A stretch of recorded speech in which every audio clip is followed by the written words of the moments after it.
ओम श्री योग वासिष्ठ के उपशम प्रकरण में श्री वशिष्ठ जी महाराज बोले, हे राम जी, प्रहलाद ने दुर्लभ आत्म तत्व का बोध प्राप्त किया। श्वास से अभिन्न होकर के अंतर्यामी आत्मा को प्रत्यक जो कि अंदर विद्यमान है उसको जाना, देखा या देखने का अर्थ समझना, उसका ज्ञान प्राप्त किया। क्योंकि दृश्य धातु ज्ञान अर्थक है। और कोई कहेगा नेत्रों से देखते हैं, कान से नहीं देखते, नाक से नहीं देखते, तो ऐसा कहना गलत होवेगा। क्योंकि नाक से हम गंध को देखते हैं और कान से हम शब्द को देखते हैं, नेत्र से हम रूप को देखते हैं, ऐसे ही त्वचा से हम स्पर्श को देखते हैं। तो हम पांचों ज्ञानेंद्रियों के द्वारा कुछ न कुछ देखते हैं। इसको दूसरी तरह से कहें, जैसे शिव जी के 5 मुख हैं, ऐसे ही जीव के भी 5 मुख हैं। एक नेत्र भी मुख है, एक रसना भी मुख है। रसना के द्वारा हम रस का अनुभव करते हैं और रस को खाते हैं। और नेत्रों के द्वारा हम रूप को खाते हैं और कान के द्वारा हम शब्द को खा लेते हैं और स्पर्श, त्वचा के द्वारा हम स्पर्श को खाते हैं और नाक के द्वारा जो घ्राण इंद्रिय है उसके द्वारा हम गंध को खाते हैं। तो 5 मुख सदाशिव के हैं, उनकी अभिव्यक्ति जीव में भी हुई है, क्योंकि सदाशिव इस जगत के मूल कारण हैं, जगत के ईश्वर हैं। इसलिए सदाशिव की अभिव्यक्ति हर एक जीव में हुई है, क्योंकि जीव ईश्वर ही जीव रूप हुआ है। तो रामचरितमानस में इसलिए तो कहा है, जो सबके उर रहे ज्ञान एक रस, ईश्वर जीवें कहो भेद कस। यदि ज्ञान सबके अंदर एक जैसा रहे, एक जैसा ज्ञान की स्थिति जो है वो एक जैसी वृत्ति यदि बनी रहे, तो ईश्वर जीव का भेद ही खत्म हो जाता है। क्योंकि ईश्वर और जीव दोनों ही ब्रह्म समुद्र में छोटा बुलबुला आदि और बड़ी लहर आदि के रूप में हम दृष्टांत के माध्यम से समझ सकते हैं। तो जैसे वायु की फुरना से छोटी लहरें बुलबुले आदि उठते हैं समुद्र में, अथवा कोई पत्थर गिर जाए, ऐसे ही ब्रह्म समुद्र में माया आभासेन जीव ईशो करोति। माया ने आभास के द्वारा जीव और ईश्वर की परिकल्पना की है। इसीलिए जानने वालों ने कहा कि ना मैं खुदा था, ना मैं बंदा था। तो यहाँ खुदा शब्द करके अपने यहाँ शास्त्रों में नहीं है। ना मैं ईश्वर था, ना मैं जीव था, ऐसा समझ लो। और तो मुझे मालूम ना था। तो मालूम हुआ तो क्या हुआ, तो पता लगा कि ब्रह्म समुद्र में आ, ये जो ईश्वर रूप बड़ी लहर और बुलबुला रूप छोटा आकार, ये H2O मात्र पानी पर ही दोनों टिके हुए हैं। इनसे स्वतंत्र होकर के लहर का कोई वजूद नहीं और बुलबुले का भी कोई वजूद नहीं। ऐसे ब्रह्म तत्व में ही आप माया ने आवाज के थ्रू जो ब्रह्म को क्षुभित किया है, जिससे बड़ी लहर ईश्वर कहलाई और छोटा बुलबुला ब्रह्म समुद्र का जीव कहलाया। तो जीव और ईश्वर, इनमें भेद नहीं तब रह जाता है जब ये रहस्य क्लियर हो जाता है। तो प्रहलाद जी ने इस रहस्य को जाना है और वो कहते हैं कि भाई ये जो जगत है कैसा है, ये जग हरि का रूप है, परमात्मा का रूप है। जैसे तिलों में तेल रहता है, पुष्पों में जैसे गंध रहती है, तैसे ही ये आत्मदेव सब में विद्यमान है। सब में विद्यमान रहता, कैसा, एक जैसा। और कैसे विद्यमान है? सत्तात्मक दृष्टि से। सत्तात्मक दृष्टि की अभिव्यक्ति हमारे आपके अंदर कैसे होती है और जाननापना। आप इसको कभी नजर करें, इस पर आप कभी अपने को, इस पॉइंट पर कभी आप अपने को देखें कि आपका अभाव कब होता है। तो जब आपका अभाव होता है तब आपका अभाव नहीं होता, आपके मन का अभाव होता है। मन ही देश देशांतर को चला जाता है, मन ही राग द्वेष का चिंतन करता है, मन ही काम क्रोध आदि का चिंतन करता है। परंतु जिस चिंतन में मन को लगाया था वो पॉइंट तो भूल गए। पता लगा कि पूरब को चले थे, पश्चिम में पहुंच गए मन के द्वारा। तब पता लगा कि मैं तो माला जपने के लिए बैठा था और तब से माला भी कर ली, और माला भी कर ली। माला कब हो गई पता नहीं, क्योंकि मन तो दूसरी जगह बैठा रहा ना। इसलिए ये मन जहां होता है वहीं आप होते हैं। परंतु यदि मन को कंट्रोल हम करना चाहें तो अपना एग्जिस्टेंस, अपना होनापना बाधित ना होने दें। स्मरण रखें कि मैं हूं, है, और जाननापना इसको बाधित ना होने दें, क्योंकि आप कभी बाधित होते नहीं हैं। जागृत अवस्था में आपके मन के द्वारा जगत दिखा, आपने देखा, जगत बाधित हो गया, सपने का आ गया, जागृत अवस्था चेंज हो जाएगी तो ये जगत भी बाधित हो जाएगा। बाधित हो गया, सपने वाला दिखने लगा। अब सपने वाले के भी दृष्टा कौन है? आप हैं। अब स्वप्न भी टूट गया, अब कुछ ना जाना, ये अज्ञानता कहां से आई? तो अज्ञानता को भी जानने वाला है, और जाननापना ये तुम्हारा अपना निज स्वरूप है। तो इस निज स्वरूप में प्रहलाद जी जाग गए, और जाग करके उन्होंने कहा कि अरे, जैसे पुष्पों में गंध रहती है, जैसे तिलों में तेल रहता है, ऐसे ही अंतर्यामी आत्मा सब में समाया हुआ है। ईश्वर और जीव और इनका अभाव जो जड़ता रूप अज्ञानता, ये सब उस ब्रह्म समुद्र, ब्रह्म तत्व के द्वारा, चैतन्य सत्ता के द्वारा जाना जाता है। और जो वस्तु जानी जाती वो आत्मा नहीं होती। जिसका जो जानता है वही आत्मा है। सो हम अस्मि, वो मैं ही हूं, इति भावेन उपासित। ऐसा भाव रखते ही हमें उपासना करना चाहिए कि वो परम ब्रह्म परमात्मा, सो प्रभु और नहीं, सो तू है, वो तू ही है। जैसे फूल में खुशबू रहती है, मुकुर माय जिम छाई, जैसे दर्पण में छाया रहती है, तिम हर ही बसै निरंतर, घटे ही खोजो भाई। प्रहलाद जी कहते हैं कि जैसे ये अंतर्यामी आत्मा सभी देहों में ये रहता है, और तुम कैसे हो? चूंकि सर्व जगत में आत्मा ही विद्यमान है, इसलिए सर्व जगत का प्रकाशक हे अंतर्यामी आत्मन, तुम दीपक की तरह हो, सबको प्रकाशित करते हो। उत्पत्ति और प्रलय करता, सदा करता रूप हो तुम। उत्पत्ति करने वाला, जब आप मन को स्वीकारते हैं, रजोगुणी मन होता है, तब आप सृष्टि रचयिता बन जाते हैं। उत्पत्ति प्रलय करता, प्रलय के करने आ रहे, मन को बाधित कर लो, सब प्रलय हो गई। जब मन है ना खड़ा, तभी जागृत अवस्था देखती है। मन जब स्थूल प्रपंच को छोड़ देता तो सूक्ष्म के रूप में फिर वो सपने का जगत देखता है। पर सूक्ष्म प्रपंच भी जब त्याग देता है तो कुछ ना जाना ऐसा अनुभव में आता है। ऐसा अनुभव करने वाला जो चेतन है, सोहम अस्मि, वो मैं ही हूं, ऐसा भाव करके उपासना करनी है। कैसा है वो?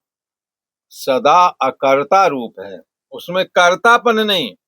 वह सृष्टि को उत्पन्न करने के लिए ब्रह्मा रूप धारण करता है और सृष्टि संरचना करता है। ऐसा करने पर भी उसमें उत्पत्ति कर्ता वाला कर्तापन नहीं आता। और इसी प्रकार प्रलय के समय में रुद्र रूप धारण करके समस्त जगतों का, दिशा विदिशाओं का संहार करने वाला रुद्र प्रलयकर्ता कहलाता। ये रुद्र के रूप में कौन है? अंतर्यामी आत्मा ही है। कैसा है ये? सदा करता रूप है। शरीर के मरने पर ये मरता नहीं। हाँ, कर्तापन का अभिमान ये लेता नहीं, इसलिए अकर्ता हो जाता है। प्रहलाद जी कहते हैं, हे आत्मदेव, उत्पत्ति और प्रलय करता, सदा करता रूप, हे आत्मदेव तुम्हारी जय होवे। तेरे परमाण हाँ, तेरे ये जो परमाणु चिद अणु, चैतन्य सत्ता के चिद अणु, परमाणु तो जड़ अणु है, पर चैतन्य सत्ता चिद अणु कहलाता है। ये चिद अणुओं का, चिद अणु में, चैतन्य के अणुओं में, चैतन्य सत्ता आत्मा के अणुओं में ये जगत विद्यमान है। कितने जगत होंगे भगवान तो कहते हैं अनंत जगत विद्यमान है। रामचरितमानस में तुलसी बाबा कहते हैं ब्रह्मांड निकाया निर्मित माया रोम रोम प्रतिवेद कहें। परमात्मा श्री राम प्रभु के रोम रोम में अनेकों ब्रह्मांड चमकते हैं। जैसे बरसात होने पर इंद्र धनुष दिखता है, उसमें कितने रंग होते हैं। तो यहाँ कहते हैं कि वो कैसा है, ये अंतर्यामी आत्मा सदा करता रूप, और चिद अणु में ये जगत विस्तार से स्थित है। और किरणें आती, किरणें में नाना तरह के रंग वाला इंद्रधनुष बन जाता, और भी कुछ बन जाता है। तो विस्तार रूप को प्राप्त हुआ जगत कहाँ पर स्थित है, तो कहेंगे चैतन्य अणुओं में स्थित है। बोले ये घड़ा सुराई कुल्लड़ ये कहाँ स्थित हैं, तो मिट्टी के अणुओं में स्थित है। मिट्टी के अणु, चिद अणु, चैतन्य अणु, मिट्टी के अणु, वही एक ही बात। इसलिए ये परमात्मा कैसा है, उत्पत्ति स्थिति प्रलय का करने हारा, आत्मा ही इन रूपों में विद्यमान है। इसलिए हे आत्मा देव भगवान तुम्हारी जय हो। तेरे चैतन्य अणु में ये विस्तार रूप जगत प्रतीत हो रहा है। जैसे छोटे से दर्पण में सड़क पर सैकड़ों गाड़ियां दर्पण के अंदर में दिखती हैं, तो उस दर्पण, वो दर्पण तो बहुत छोटा है, उसमें गाड़ियां कैसे दिखती हैं, तो वो कहाँ पे है, तो कहेंगे दर्पण के अंदर है, दर्पण के शीशे में। पर वास्तव में वो कहीं दर्पण में है, नगर का प्रतिबिंब अथवा गाड़ियां आज तक आई ही नहीं, तो दर्पण में गाड़ी है ऐसा कहना नहीं बनता है। तो प्रहलाद जी कहते हैं तेरे परमाणु चिद अणु में यह विस्तार रूप जगत स्थित है। कैसे स्थित है, तो कहते हैं जैसे बट बीज में वृक्ष होता है, बरगद के बीज में वृक्ष होता है, फिर और में और होता, फिर दूसरे वाले बीज में और दूसरा हो जाता है, हाँ? और में और होता है, तैसे ही राम जी चिदणु में ये जगत है। और जगत का भाषना बंद नहीं होता है, यहाँ भाषित होता है, यहाँ छोड़ दो दूसरी जगह तो फिर वहां भी वैसे ही भाषित होने लगता। जब तक कि उसके संस्कार नहीं मिटते ये भाषना बंद होता नहीं। प्रहलाद जी कहते हैं आकाश में एक बादल के अनेक आकार दृष्ट आते हैं, तैसे ही चित्त कला फुरने से अनेक पदार्थ भ्रमरूप होकर के भाषित होने लगते हैं। इस संसार के जो क्षण भंगुर रूप पदार्थ हैं, इनकी अभावना किए से, ये है ही नहीं, ऐसी अभावना किए से अब भाव अभाव से रहत जो सबको जानने हारा भाव है, वो कैसा है, भाव अभाव से रहत जो शुद्ध चैतन्य सत्ता रूप भाव है, वो भाव और अभाव दोनों भावों से अतीत है। कैसा है, सब में समाया हुआ है। प्रहलाद जी कहते हैं मुझे अब यह निश्चय हुआ कि मान मद क्रोध कलुषता कठोरता आदि विकारों में महापुरुष नहीं डूबते, पर जिनकी नीच प्रवृत्ति है, जिनकी प्रवृत्ति ही नीच है, चाहे जितना यहाँ नीच दृष्टि से नहीं लेना, जैसे इसको ऐसे साधु महात्मा समझाते रहे इस चर्चा को कि भाई गुलाब जामुन एक को खिलाया, बड़ा बढ़िया बढ़िया मिठाई, थोड़ी देर बाद उसने अपनी तमाकू चूना रगड़ने वाली निकाली और रगड़ फटाफट मारा और ऊपर खा लिया। हाँ, तो इतने बढ़िया चीज खाने के बाद में तमाकू खाना जरूरी है। तो इसी तरह से यहाँ कहते हैं कि चित्त कला फुरने से अनेक भ्रम रूप पदार्थ भाषित होते, संसार के जो क्षण भंगुर रूप पदार्थ हैं, इनकी अभावना किए से, ये है ही नहीं ऐसी भावना करना है, तो है नहीं तो ये जगत क्या देखता है, तो बोले तद विद्यादात्मनो मायाम, ये सब हमारी माया की वजह से देखते हैं। बोले माया का क्या मतलब? बोले जो ना हो फिर भी उसे दिखा दे, उसका नाम माया है। तो हरि माया बलवंत भवानी, भगवान की माया बड़ी बलवान है, जो अघटित घटना पटीयसी, जिसकी अब सपने में भी परिकल्पना ना करें, और ऐसी वस्तुएं भी माया दिखा देती है। तो जैसे बादल के आकार दृष्ट आते हैं, तैसे ही चित्रकला से अनेक पदार्थ भ्रमरूप होकर के भाषित होने लगते हैं इस संसार में। कौन से पदार्थ? धन, पुत्र, स्त्री, मकान, दुकान आदि, ये सब पर पदार्थ हैं, पद पदार्थ हैं। किसके पद पदार्थ हैं? संसार के पद पदार्थ हैं। संसार के ये अंग हैं, इन्हीं से संसार बना है। तो इस संसार के जो क्षण भंगुर रूप पदार्थ हैं, इनकी अभावना किए थे। ये क्षण भंगुर हैं। किसने बनाए हैं? बोले तुमने बनाए। बोले नहीं बनाए। किसने बनाए? ईश्वर ने बनाए हैं। पर हमने, बोले तुमने क्या किया? बोले हमने ईश्वर के बनाए हुए धन, पुत्र, स्त्री आदि, मकान, दुकान, पृथ्वी, आकाश, वायु, तेज, जल, पृथ्वी को कहा ये हमारे हैं। ये मैं हूं, एक अपने एक शरीर में अहम बुद्धि अपनाई, और दूसरा ईश्वर के बना हुआ जितना भी फैलाव है उसमें आपने ये मेरे हैं, ये मेरे हैं ऐसे करके नाता जोड़ा है। तो हमने क्या करना है? जो हमने किया वो छोड़ दें। ईश्वर की सृष्टि तो अपने आप खत्म आई है, अपने आप खत्म भी हो जाएगी। तो भाव अभाव से रहत जो जानने हारा चेतन है, उसको अब प्रहलाद जी कहते हैं मैं देखता हूँ। हाँ? मुझे अब यह निश्चय हुआ। क्या निश्चय हुआ? भगवान तो कहते हैं मान, मद, मोह और कलुषता, कठोरता आदि विकारों में महापुरुष नहीं डूबते कभी भी। ये विकार आते हैं पर इनमें डूबते नहीं। देखो यहाँ कहा इन विकारों में डूबते नहीं। बोले बाकी डूब जाते होंगे। बोले हाँ। बोले ये महापुरुष, बोले महापुरुष डूबता नहीं। बोले कामई, क्रोध, लोभ आदि इसको आते नहीं होवेंगे। बोले आते नहीं, ये कहीं नहीं लिखा है उसके अंदर। काम क्रोध आते नहीं, आते तो हैं पर इनका असर नहीं होता है उसके ऊपर। है जैसे समुद्र में, बंगाल की खाड़ी में इधर की नदियां जा करके बरसात का सारा जल ले जाते हैं। तो बोले समुद्र को फर्क पड़ जाता होगा। बोले समुद्र में फर्क कुछ नहीं पड़ता, वो ज्यों का त्यों बना रहता। यदा नदी नाम बहवोम विवेगा, बहुत सारा जल लेकर के नदियां जाती हैं, पर समुद्र में फर्क नहीं पड़ता। नदियां पानी लेके जाती ही नहीं, ऐसा नहीं है। काम, क्रोध, लोभ आदि की वृत्ति कभी बनती ही नहीं, ऐसा नहीं है। ये वृत्तियां कभी एक जैसी किसी के मन में नहीं रहती। ना तो वैराग्य एक जैसा रहता है, ना ही ज्ञान एक जैसा रहता है।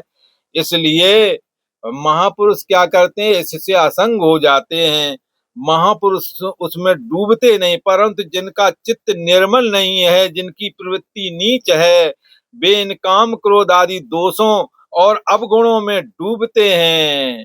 पर पूर्व जो मेरी महादुरात्मा नीच अवस्था थी, उसको स्मरण करके अब मैं हंसता हूं कि मैं कौन था, कि कौन था और क्या जानता था। प्रहलाद जी अपने कहते हैं मैंने जब आत्मा को जाना तो हमारे अंदर ये बदलाव आया, और आज इतना ही।